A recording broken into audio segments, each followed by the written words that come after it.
Welcome to Diane's Cards and my video. Today I'm going to show you how to make a box for some A2 cards. Looks like this.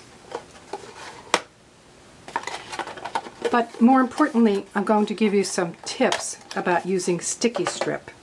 Now, I love sticky strip and it has lots of advantages, but there are also some problems. But let's get started on making the box, and then I'll tell you about sticky strip as we go through.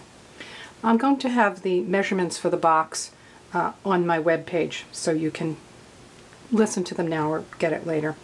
The bottom of the box measures 7 3/4 inches by 9 inches, and then you score at 1.5 inches on all 4 sides. The top of the box measures 6 7/8 by 8 1/8, and you score each side at 1 inch. For both the bottom and the top, you're going to hold it like this so that the long side is this way, and you're going to cut up to the 1.5 inch here, cut up to 1.5 inch here, and here, and here. Now, it probably doesn't matter, but I'm going to assume this is the outside. So I'm going to fold in and really use my bone folder to make sure that I've scored everything nice and sharply. So that when I do put the tape and put it together, it's going to be a nice shape and not all wobbly. Alright, now if this is the inside, I'm going to turn it over and I'm going to start putting some sticky strip, one on each of these pieces. Now with sticky strip, you have to remember, by the way, it's acid-free. It's 1/4 inch wide. Sticky strip is the best adhesive for projects like this where you have some stress on the joints and you want to make sure that they're going to stay together. It's also great for adhering chipboard letters and chipboard shapes to things. If you are making something from the petal cone die, perfect. Little boxes, whatever. Now, there's one disadvantage that I can think of with sticky strip. It's not forgiving. You don't have any time, once you pull this red tape off, to change it. You can't say, I think I want that somewhere else. I'm going to change that around. What you need to do is be sure you have it where you want it. Now, tip number 2, I don't know if did I give you tip number 1? One of the tips for working with sticky strip is that you want to make sure you really burnish it before you pull off that red strip. So I use my bone folder, push it down.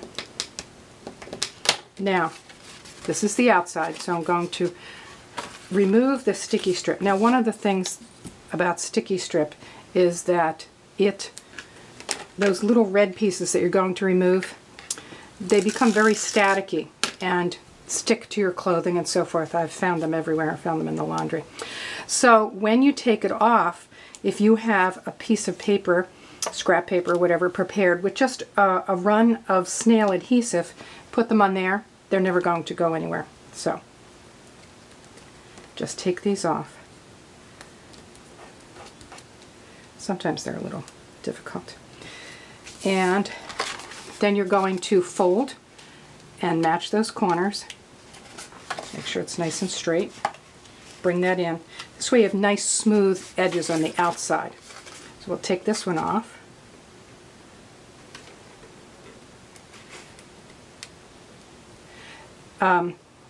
Very often when I'm using sticky strip, what I will do is roll off the end onto like the edge of my work table or something, so that I don't have to pick at it to get it back. But it's fairly easy to get off. You can do that if you like them.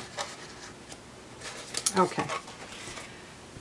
So once you finish the bottom of your box, putting together the top of the box is the same thing. You're going to cut, you're going to put your sticky strip on each corner, burnish it with your bone folder, fold, and you've got your box done. Now, I decorated mine with a card front that I had that was extra. Just mounted it. It fits in there very nicely, obviously, since it's a box for A2 cards. But it is a great box. You can use it for cards and envelopes, or you could put a little gift or treats in it or whatever. I hope you've enjoyed learning how to do the box, and I just want to summarize for you the tips about using sticky strip. First, you want to have a piece of scrap paper or old scrap cardstock or whatever with a run of snail adhesive on it to put those little pieces of red tape. Believe me, you'll be glad you did that because they get everywhere. Secondly, once you get your tape down on your cardstock or whatever, burnish it with your bone folders so that it really makes a good connection there. It adheres very well. When you're using it and you have a lot of ends or pieces that you want to connect, it's a good idea just to hang it onto the end of your table. I don't know if you can see it here.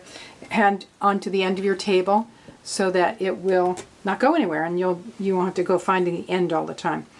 And then finally, use a pair of scissors. Don't use your scissors that you want to cut paper or ribbon with. Use another pair of scissors that you might have around, and then occasionally you're going to want to clean them with alcohol to get the sticky part off. So I hope you've enjoyed our video today and that you learned something, and that we'll see you again soon. Thank you very much.